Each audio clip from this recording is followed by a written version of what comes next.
Hi everyone, today I want to take a little look at Jitter, part of the Max MSP programming software. Jitter is the bit of Max that for the most part lets us deal with visuals. So that can be anything from real-time video feeds like your webcam, for instance.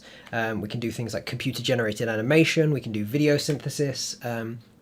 This is all happening in real time right now. This is my webcam running through a Max patch, and I'm recording that out. You can use this for like live show visuals. There's even a way of plugging it into your Zoom calls, which can be really fun. Now, if you haven't used Max before, this video might not be for you just yet. There's plenty of excellent introductory videos online. You should absolutely check them out. You just need a tiny bit of familiarity with the way that Max works kind of regularly, and then we can dive into Jitter. Jitter's not any harder, it just sort of presupposes a little bit of knowledge. So shameless self-promotion, hey, maybe you should check out one of my other video series on how to build your own synthesizer or something like that using Max. Now, if you have used Max before, even if it's just like very basic knowledge, maybe you thought, you know what, Jitter's just a bit too much right now. It just sounds a little bit complicated. This video is absolutely for you because Jitter, I think, is much easier to learn than people generally assume. It's kind of basically just like normal Max. We just need to understand one slightly different thing, and that is we need to understand the concept of the jitter matrix. Let's think about a very simple two-dimensional matrix, okay? So our matrix is going to have 4 columns, 4 rows. It's a 4x4 grid. That's going to give us 16 cells that we can store data in. Okay, so if we think about a video screen as being an obvious example of a kind of grid of cells, a grid of data, pixels, we can think of each of these pixels holding information about its color, okay? Now a quick word about how we're going to specify individual cells in our matrix.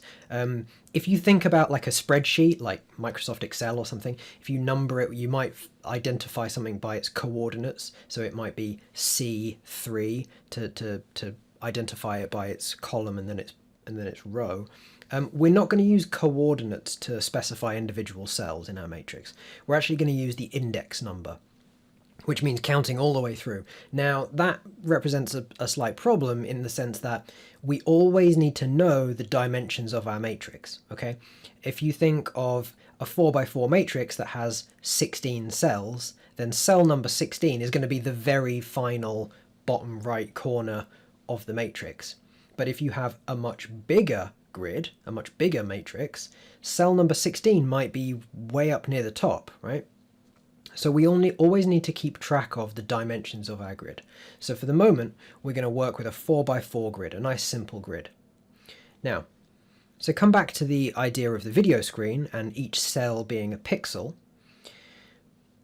Actually, the idea of kind of holding color information is a little bit more complicated than just holding one value, okay? Now actually, every single cell in our matrix, if it was color that we're working with, is going to need to hold 4 different values, okay? We need its alpha, its R, its G, and its B, okay? Red, green, and blue. Alpha, red, green, blue. So you'll see this referred to as ARGB. If you've done any kind of video editing work before, or if you've used something like Photoshop, you might be familiar with RGBA, red, green, blue, alpha.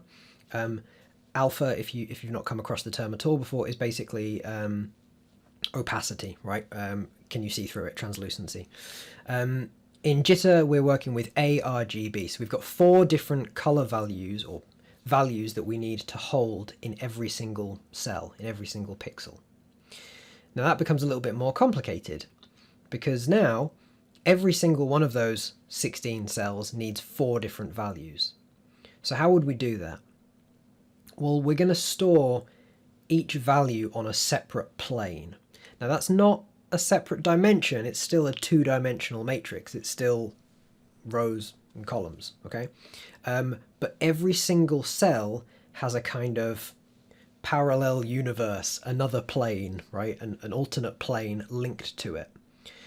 So in our basic kind of matrix that we're going to build together in a second, we're going to have kind of one copy of our matrix but each cell is going to have 4 mirrored planes. One's going to hold the alpha value, one's going to hold the red value, the other the green, and the other the blue. Okay. It's easier, hopefully, if I put this little visual up and you can see how they're linked. Luckily, we only have to still specify just a single cell.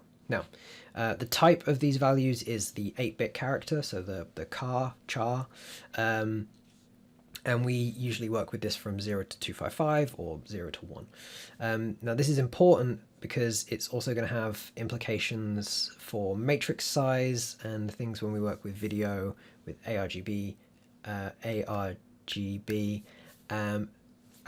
our default character type, data type, will always be 8-bit characters. Okay, so you'll see that mentioned a few more times. I think it's about time that we kind of make our first jitter matrix together. So let's open up a new patch, and the first thing to say is that kind of all of the jitter related objects in Max all have the jit dot kind of part of the name at the start. So the first object that we're going to create our matrix, and that's with the jit.matrix object. Okay, so I have my jit.matrix object, but we need to specify some more values, okay, the things that we just discussed. So first of all, the first argument that I'm going to give it is a name, okay, and that's going to be useful because when we start to do other kind of operations to our matrix, it's useful to have a name, a bit like a buffer when you work with objects. So I'm just going to call this my matrix, okay. I will probably forget the name of it in a second and get it wrong, but we're going to name our matrix. So give it a name. Then the next thing we want is the plane count, the number of planes. Okay. Now, because we're going to store alpha, red, green, and blue, we need 4 planes. So my next argument is 4. The data type is 8-bit characters, so that's just char. And then finally the dimensions. Now, we've been talking 4x4, 16 cells. We're going to make it a little bigger just for the time being, just so that there's something more to say. I'm just going to make this a 16x16 matrix, okay? Now this is our matrix. The way that you would view what's in a matrix, see your little screen in Max, is with jit.p window. I will just show you this as well. If you just do, so let me write a comment so you see what it is. This is jit.p window. If you do jit.window, it will give you a floating window, and they're both the same thing, but I'm just going to keep the patcher window, the P window here, just so you can see it. Now, there's nothing in my matrix at the moment, so it actually makes it a little hard to kind of explain or to see the link. So what we're going to do, we are just going to fill our matrix with a whole bunch of random values, basically, and I can do this with jit.noise. We're effectively going to fill our matrix with visual noise, okay, like static almost. I'm going to put in the same arguments as my matrix has, so it's plane count of 4, type char, and dimensions 16x16. If I hook this up here and then queue up a little button, when I hit it, there we go. Okay, so our window now has 16x16 values of kind of random color data. Actually, I think we can view this. I think there's even a way. Yeah, there we go. If I do this again, you'll see. So I guess this is just showing us one plane. I would assume the first plane, the alpha plane. But yeah, you can probably change this on to see it. So if I zoom back out a second, this will be a 16x16 grid of values that's then represented as colors here. Okay. Now let's go back a second and let's sort of drill down into this idea of planes. Okay, let's really try and get an understanding of that, because it can be a little bit confusing at first. Okay, you know, we're kind of dealing with alternate or parallel data sets. So let's get rid of our noise. Let's get rid of this, and let's move this. Make this a bit bigger, and then I'll move it down here. So we know that we identify each of our cells by its index, not by its coordinates. And we also know that this is a 16 by 16 matrix, which means 16 times 16 is 256. I used a calculator for that beforehand. No, I can't do that maths in my head. I'm terrible at it. So all we need to do is generate a list of 256 values, and that will allow us to change what's in our matrix, okay, on a plane. So what we're going to do is we're going to create a multi-slider object. This is just a regular old Max multi-slider. I will Control I, bring up the inspector. I'm just going to set it so my number of sliders is 256, and my range goes from 0 to 1 on each of those. So I should have, okay, 256 sliders there. In fact, actually I can, what I'm going to do then is I'm going to use jit.fill. I need to remember the name of my matrix. And let's say the first, let's say plane 1, which is going to be red, because plane 0 would be alpha. So we're just going to deal with red here, okay? Plane 2 would be green, plane 3 would be blue, okay? 4 planes. And we're just going to skip alpha for the minute. So if I fill this like here, and oh, okay, I need to clear this first. Let me clear this first. Otherwise you're not going to see.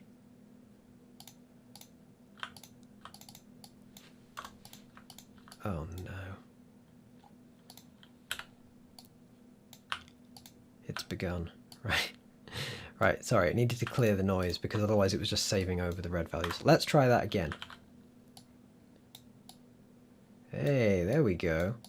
So now I can change the red values. See that? As I draw in. So if I set all of the cells to 1, it's just going to be red. Okay? I can do a nice gradient like that. Okay? Now let's just try it again for the other values. So that was red, plane 1. Let's do it again for plane. Let's do it again for plane 2 and for plane 3.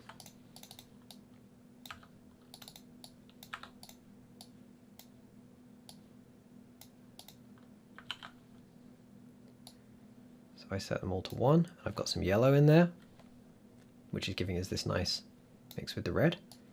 Okay, well, let's do that. Let's do that. Okay, and then let's do it again for the blue. Oh, there we go. And we can start to play around with this and draw some funny shapes. Okay. Now, hopefully you kind of see here now that we're dealing with these different planes, different kind of color values, but they all come together into one matrix. Okay.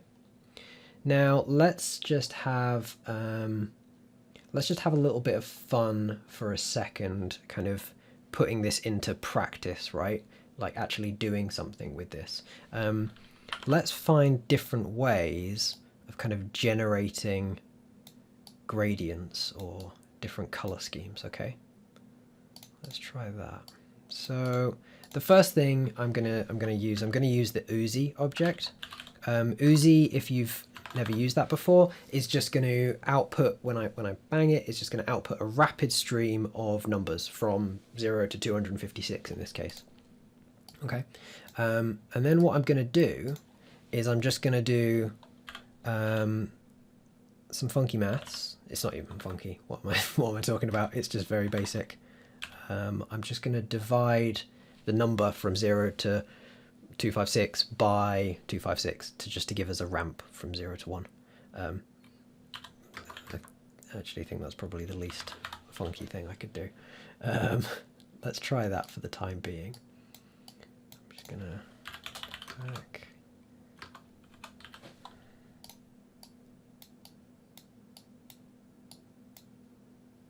And then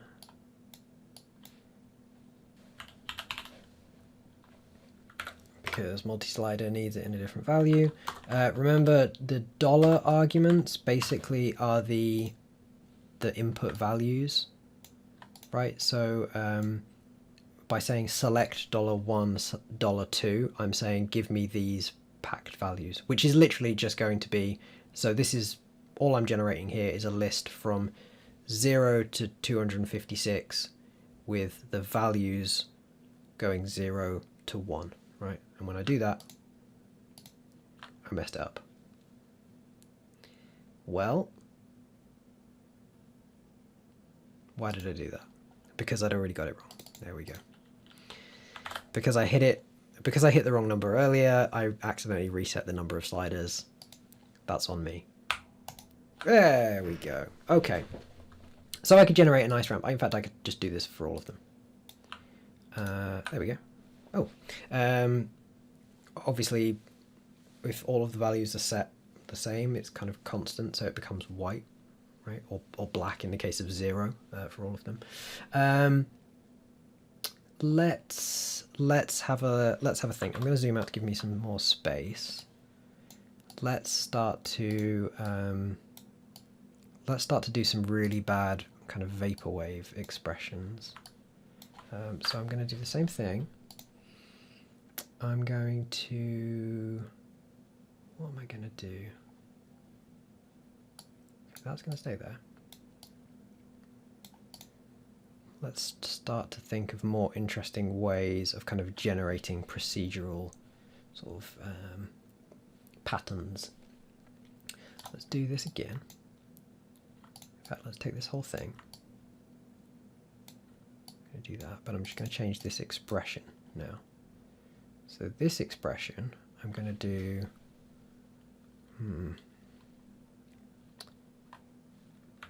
$I1 minus, is that an F or an integer? Integer or float? That's going to be an integer. Oh, actually, maybe I'll just set them all to float. I'm talking to myself now. Apologies. Again.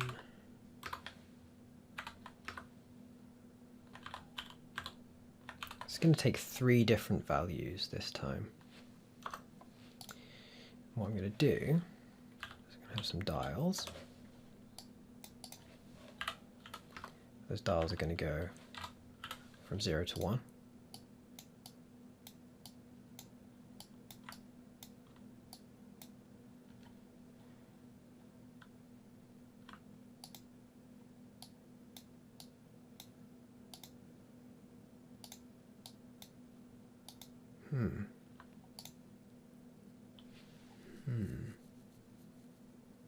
Now what have I done here?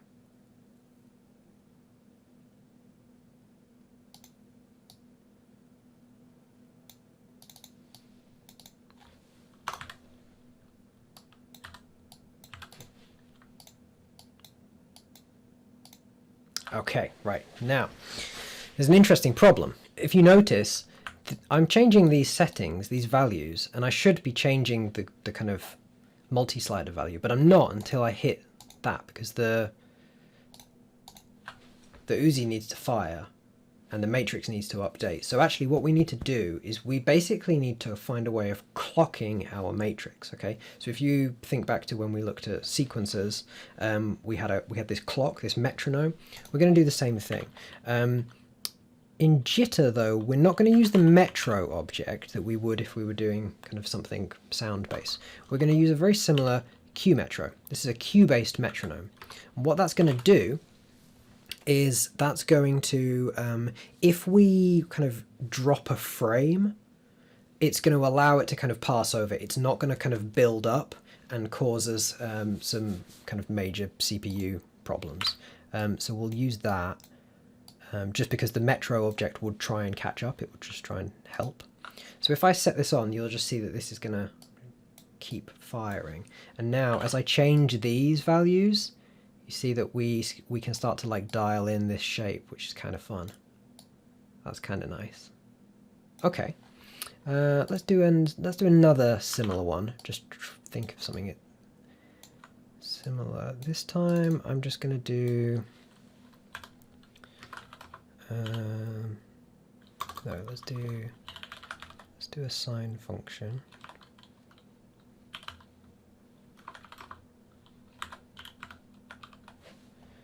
Let's just take one of these, sync that up. Hey, now we're getting somewhere. We can start to draw some interesting shapes. There we go, that's kind of fun. Right, I think then that what we need to start doing is kind of automating this, right? Now, I'm coming at this from a music background and from someone that works with synths and things like that. So immediately I'm thinking we need an LFO. Okay, that's what we need to do here. We need to be just continuously modulating this like we would with an LFO.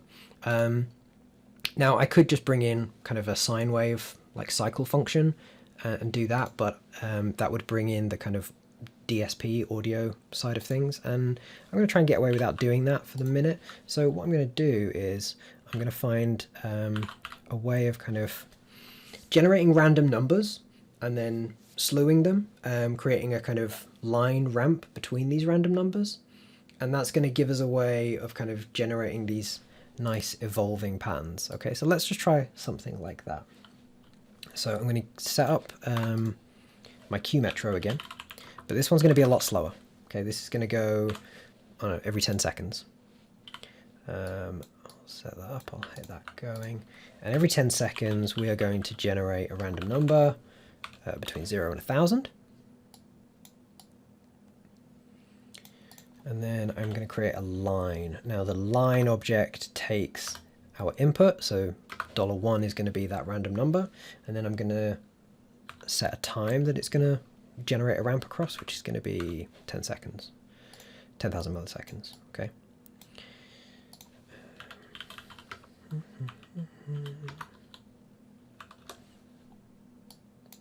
My line object's going to do that, but then it's going to be generating these huge numbers, right? It's going to be generating numbers from 0 to 1,000, so I'm going to just scale them back a little bit because we don't want things to go too crazy just yet. So I'll just scale that number down, and with a bit of luck, there we go, we've got this nice ramping number. Okay, let's just do, let's get rid of this. Let's plug this in. There we go. Okay. No hands. So we've now got this way of kind of modulating these values, which remember are literally just a list of numbers from 0 to 256. We're just creating 256 numbers, and then that's being fed into our matrix of data and being visualized. Okay, so at the moment all we're doing is we're automating the RGB, the blue plane of our. So if we just turn everything else, if we turn everything else to 0 down here, oh no, that's not going to happen because that's doing that, right? You'll see that we're just working with the blue plane now. Okay, and if I wanted to bring in the red plane, now we've got the red plane, and then I can bring the green plane back in this nice shape and start to work with some gradients. Okay, we're getting somewhere now. Now we could do the same thing on a different plane. For instance, we could have this also working, and now maybe we just take this again. Oh dear, I'm sorry, this is becoming a very messy patch. This is the same thing.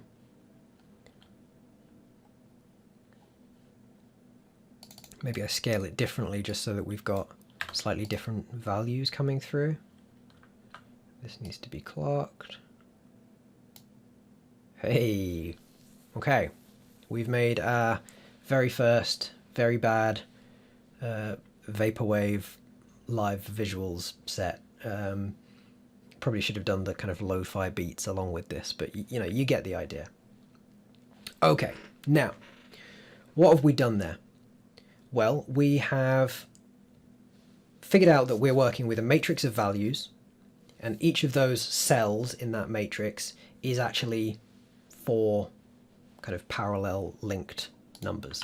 And we're going to use that as information about our alpha, our red, our blue, and our green. Okay. I was going to make that nice and big, have that in the background, but it's actually giving me a headache, so I'm just going to move that out of the way a bit. So we've got our alpha, red, green, and blue. Yeah. And we can work with those planes independent of each other. Okay, so we can have different processes in Max that we can control, and we can deal with them differently. And each of them is concerned with a single cell at a different time. Okay. It's not such a leap then to think, okay, well, if I'm just working with this matrix of data, it's really just about how I fill that matrix and how I process the numbers in that matrix. So for instance, it wouldn't be too much to fill that with live video, right? At the moment, we're just doing it with 256 random numbers, but what if we did it with a camera feed, okay? That's really easy to do, and we'll do it in the next video. So for now, I want to say thank you for watching. I hope you've been patching along with this, and I hope that you've kind of had some fun filling some cells with numbers. You know, take this further. Keep playing around with this. Come up with new functions, new ways of working with sets of numbers, values, and filling your matrices in different ways. You know, we've been doing this on a relatively small matrix. This is a 16 by 16 grid. You know, take this up to something higher quality. All you'll have to do is go through the patch and change all of the numbers 256 to the sum total of whatever matrix dimension you work with, but you'll be able to start generating some larger, kind of more complex visuals. In the next video, we will start to look at getting a camera feed into Jitter, and the ways that we can then start to work with that and kind of bring our knowledge from working with these different planes into kind of manipulating our camera video. Okay, thank you so much. I'll see you in the next one. Goodbye.